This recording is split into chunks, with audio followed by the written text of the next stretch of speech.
Kalian tahu nggak? Ketika saya kembali mengunjungi Crazy Diamond Demonic Heartbreak ini, tiba-tiba udah dibanjirin oleh banyaknya chapter yang ternyata udah terbit. Dan fun fact-nya ternyata saya udah baca chapter 12 itu sampai kelar, tapi saya tinggal. Lupa untuk dibahas ya, hahaha Gusti. Maafkan saya ya teman-teman. Kita kembali akan membahas cerita ini. Jadi buat teman-teman yang masih bertanya-tanya mengenai kisah ini, tonton dari chapter satunya ya. Nanti saya kasih videonya deh di atas kayak card gitu dan akan muncul. Di chapter 12 sampai 14 ini akan menjadi sangat intens karena Crazy Diamond Demonic Heartbreak ini dengar-dengar bakal menuju akhir. Dan tentunya akan semakin seru. Untuk itu mari ikut saya, kita simak bareng-bareng cerita Whole Horse dan juga Josuke dalam mengalahkan Stand Parrot ini.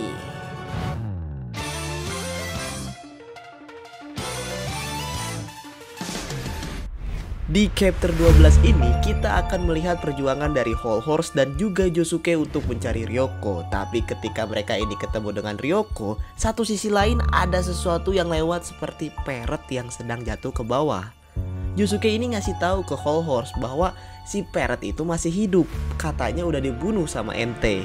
Whole Horse juga kaget karena ia sudah menembak burung itu dengan benar dan melihat burungnya itu, maksudnya parrotnya itu terjatuh lalu meninggal. Karena mereka berdua gak bisa mengejar dua hal itu bersamaan, makanya mereka memutuskan untuk berpisah. Satu ke atas dan satu ke bawah. Dan bisa-bisanya si Boingo ini gak panik dan bilang, oh mungkin ini suatu plot untuk memisahkan kita semua. Orang normal mana yang masih memikirkan itu? Padahal asumsinya udah bener. Bukannya ngasih tahu yang lain, dia malah berpikir keras. Ada-ada saja. Ternyata yang diikuti oleh Whole Horse itu hanyalah sebuah boneka burung yang terbuat dari kertas saja. Lagian beliau ini terlalu gegabah ngikutin burungnya. Tapi masalahnya walaupun ia salah kejar, yang ia temui malah Ryoko. Loh. Terus yang dikejar Josuke ini siapa? Whole Horse ini salfok. Bukan karena Ryoko gak pakai baju ya, tapi sekilas ia seperti melihat Kakyoin. Ia dibuat lebih terkejut lagi karena si Ryoko ini terkena efek dari Stand Parrot itu dan terlihat seperti akan menarik pelatuk pistol yang sudah diarahkan ke kepalanya. Sedangkan Josuke ketika sampai di balkon, ia tidak menemukan apa-apa. Tapi ia mendengar suara goib "Open the game", dimana samar-samar kini penglihatannya berubah menjadi Darby yang sedang berhadapan dengan Dio. Mereka sedang melakukan pertandingan poker. Dan nampaknya ini adalah pertemuan Dio pertama kali dengan Darby. Dio ini membahas bagaimana adiknya Darby yang sudah menjadi pelayannya. Tetapi Darby lebih memilih untuk tetap setara dengannya. Tentu saja ia memilih itu karena ia adalah penjudi. Dan hal inilah yang membedakan Darby dengan adiknya. Dio menggunakan teknik ancaman kepada Darby dengan mengatakan bahwa sebenarnya Darby itu pernah bernama Daniel ketika sewaktu ia masih kecil. Darby pun agak sedikit panik, tapi ia tetap mengatakan bahwa semasa kecilnya ia itu dipanggil Darby, bukannya Daniel. Siapa yang gak panik ngelihat lawan bicaranya memperlihatkan taringnya? Untung gak bilang "rawr". Karena apa yang dilihat oleh Josuke ini adalah sudut pandang dari Darby, makanya ia merasakan apa yang Darby ini rasakan. Rasa takut yang luar biasa karena Dio ini sedang mengintimidasi mereka. Mereka pun melakukan pertandingan poker. Di sini ada fun fact atau Easter egg di mana mata Darby ini menunjukkan dark determination. Ada api yang menyala yang dimana ia ini tidak ingin kalah dari Dio. Tetapi yang awalnya di tangan Darby ini ada 4 ace dan 1 joker, tiba-tiba kartunya ini berubah. Dan dari tangannya ini mengalir dengan deras darah yang entah dari mana lukanya ini berasal. Dio menggunakan Zawarudo untuk menukar kartunya dengan Darby. Tidak lupa ia melukai tangan Darby untuk terus mengintimidasinya. Ia menyukainya. Dio membiarkan Darby ini menang. Kartu yang di tangan Darby ini seolah-olah kembali lagi menjadi semula. Dan dengan itu Darby ini mengerti bahwasalnya ia, seorang penipu, raja slot dan poker, harus tunduk kepada Dio. Dan segala upaya mengalahkan beliau itu tidak akan berguna.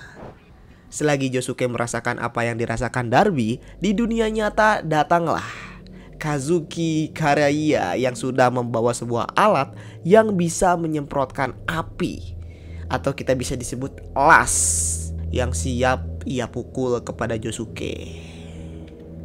Di chapter 14 inilah suatu kebenaran kembali terungkap, di mana ketika Ryoko sedang dalam keadaan terkena efek stand burung beo tersebut dan Whole Horse berusaha membantunya agar tidak menembak dirinya sendiri, ia bertemu dengan sepupunya Kakyoin. Sedangkan Josuke itu sendiri kini masih berada di situasi terpojok di hadapan Dio. Di sini Josuke baru sadar, sebenarnya Darby ini baru aja bilang dia melakukannya tepat di hadapanmu. Walaupun Darby ini orangnya brengsek, ia percaya padanya. Jika masalahnya berada di depan mereka, maka sensasi yang dirasakan oleh Josuke ini juga berasal dari tepat di depannya. Nggak mungkin kan ilusinya ini bisa sangat sempurna jika jaraknya dengan burung parrot ini jauh. Udah pasti si parrot ini udah ada di depannya. Eits, Ryoko dan Kakyoin akhirnya bertemu. Ryoko masuk ke memori di mana Kakyoin ini sedang disedot jiwanya oleh T. Darby ke dalam boneka. Jiwanya yang melayang ini akhirnya membuat Kakyoin bisa berinteraksi dengan Ryoko. Dan dia bahwa wanita yang berada di depannya ini adalah Ryoko, sepupunya. Dia juga bilang ada yang berbeda dengan Ryoko yang sekarang ia temui. Seperti ia datang dari tempat lain, bukan seperti jiwanya yang diambil. Tetapi Ryoko ini meminta maaf kepada Kakyoin atas semua yang terjadi. Karenanya Kakyoin ini menjadi pelayan Dio dan terluka. Kakyoin ini bilang bahwa apa yang terjadi kepadanya saat itu bukan salah Ryoko. Itu semua terjadi karena sifatnya yang belum dewasa. Ditambah itu juga kelemahannya. Ryoko tentu saja tidak terima dengan sepupunya ini meremehkan dirinya sendiri. Dan itu membuat Kakyoin tersenyum. Untuknya, kelemahannya itu bukanlah sesuatu yang buruk. Ia selalu berpikir bahwa tidak akan ada yang bisa mengerti dirinya, karena ia memiliki sesuatu kekuatan yang spesial dan itu membuatnya kesepian.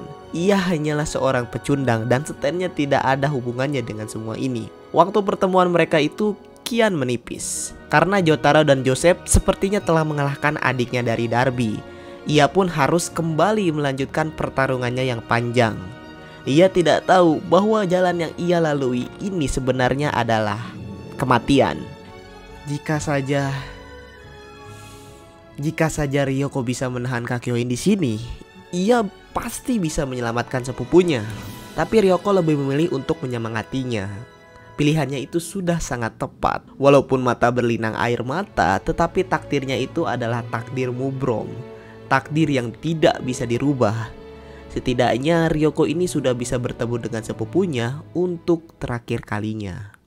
Asumsi yang Josuke pikirkan ternyata bener cuy. Walaupun itu gacha juga ya, tapi akhirnya Josuke ini berhasil menonjok burung parrot yang berada di depannya.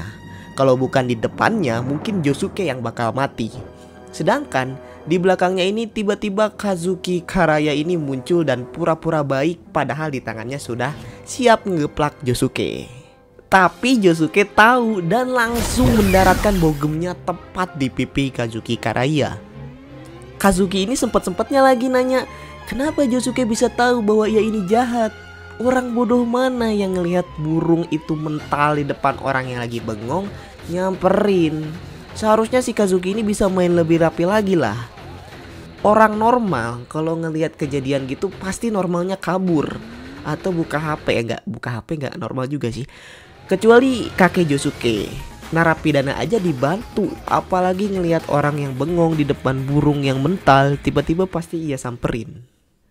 Lanjut lagi ke chapter 14, di mana di sini adalah akhir dari pertarungan Josuke dengan Kazuki. Dan titik terang apakah Ryoko bisa kembali sadar atau tidak. Karena sampai saat ini Ryoko ini masih di dalam pengaruh dari burung parrot itu. Dan Whole Horse tidak bisa apa-apa. Ia kembali teringat apa yang Devo ini bicarakan kepadanya.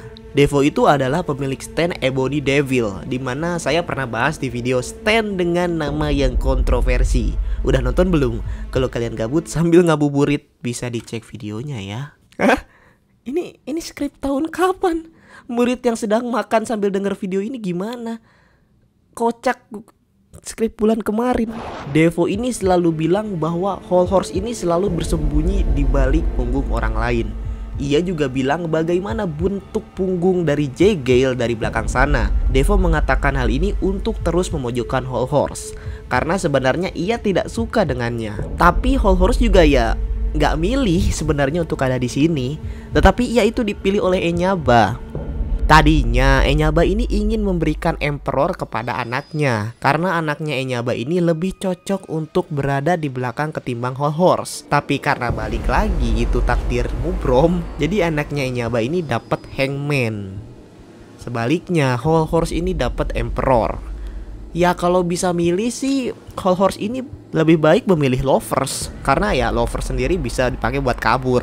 Oleh karena itu, Devo ini lebih memilih untuk pergi sendiri ketimbang dibantu oleh Whole Horse, walaupun akhirnya kalah. Ia terlalu banyak berpikir. Sampai akhirnya Whole Horse kaget juga ketika Ryoko ini tiba-tiba sudah sadar.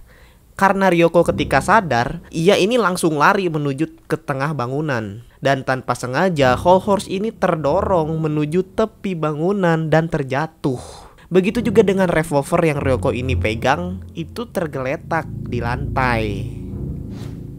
Whole Horse yang terjatuh berusaha untuk berpegangan ke tepi lantai agar ia tidak terjatuh lagi. Gimana konsepnya ya? Tentu saja Ryoko yang baru tersadar, ia pun merasa lulungu. Lulungu itu kayak kalian baru bangun ngumpulin nyawa. Ia bertanya kepada Whole Horse mengapa ia bisa di sini. Tapi Whole Horse juga bilang, "Mana aku tahu, Neng. Aku kesini hanya untuk buku komik itu." Karena Whole Horse bilang begitu, jadilah Ryoko ini teringat sesuatu. Ia ke-trigger. Udah paling bener sih si Whole Horse ini diam aja gitu. Udah tutup mulutnya atau minta tolong deh karena posisinya kan lagi ngegantung, mau jatuh lagi nih. Gara-gara ngomong gitu, hal yang ingin ditanya oleh Ryoko ini kembali terngiang-ngiang di kepalanya. Dan karena jawaban Whole Horse ini tidak memuaskan, ia pun menodongkan revolver itu ke arah Whole Horse. Kasian banget kau nak, sudah jatuh tertimpa tangga pula. Walaupun begitu, tapi akhirnya si Ryoko ini ngeluarin kata Noriaki. Kan sebenarnya si Whole Horse ini gak mau nyeritain bagian Dionya itu karena bahaya. Tapi karena sekarang nanyainnya ya Kakyoin, menurut saya ini adalah waktu yang sangat tepat. Walaupun sekarang lagi keadaan darurat bagi Whole Horse. Nah, sedangkan Josuke ini akhirnya di sini bahwa Kazuki lah dalang dari segalanya. Butuh berapa chapter ya? Tapi ini hal yang seru sih. Karena Josuke sudah berada di depan Kazuki. Kazuki pun langsung berteriak kepada burung itu untuk segera menggunakan kekuatannya kepada Josuke. Nah, namanya akhirnya disebut juga. Burung itu bernama Pet Sound ternyata. Sedangkan yang satu lagi Pet Shop. Ntar satu lagi ada namanya Patrick. Canda ya, bercanda. Josuke harus menerima suara stand dari Dio yaitu Zawarudo. Suaranya kencang sekali sampai membuat debu tebal seperti abis penyemprotan baygon. Tetapi dia tidak apa-apa. Si Kazuki ini mulai meracau karena ia tidak habis pikir kenapa si Josuke ini tidak apa-apa. Dia ini kenapa nggak kena damage. Walaupun si Josuke bilang, "Pala bapak kau tidak apa-apa." Telinganya ini juga tetap sakit ngedenger suara yang kenceng banget. Tapi Josuke menunjukkan gestur seperti afdal bahwa ia tidak terkena hipnotis dari Pet Sound. Sehabis Josuke menonjok Pet Sound, tidak lupa paruhnya ini ia biarkan seperti itu agar si burung ini tidak bisa berteriak seperti sebelumnya. Jadi karena paruhnya ini rusak, si Pet Sound ini tidak bisa mengikuti suara yang ia rekam. Malah suaranya akan berubah menjadi teriak-teriak gak jelas. Dan satu kesalahan fatal karena Kazuki ini bilang bahwa walaupun si Pet Sound ini digebugin, damage-nya gak akan kembali ke dirinya karena mereka ini terpisah. Gara-gara ngomong gitu, Josuke mengembalikan bagian tubuh Kazuki dan menyembuhkannya. Si Josuke ini ternyata sadar mekanik dari tukar-menukar bagian tubuh untuk mendapatkan kekuatan stand dari Pet Sound. Dan akhirnya Josuke menyikat Kazuki dan ia gabungkan tali, kain, alat las dan si Kazuki itu sendiri menjadi balon terbang. Begitulah Kazuki ini terbang menuju entah berantah dan Josuke pun berhasil menghentikannya. Itulah akhir dari chapter 12 hingga 14. Kalau kita lihat-lihat, sepertinya manga ini akan segera berakhir ya. Soalnya Kazuki ini udah bener-bener gak bisa ngapa-ngapain dan Pet Sound sudah dilumpuhkan.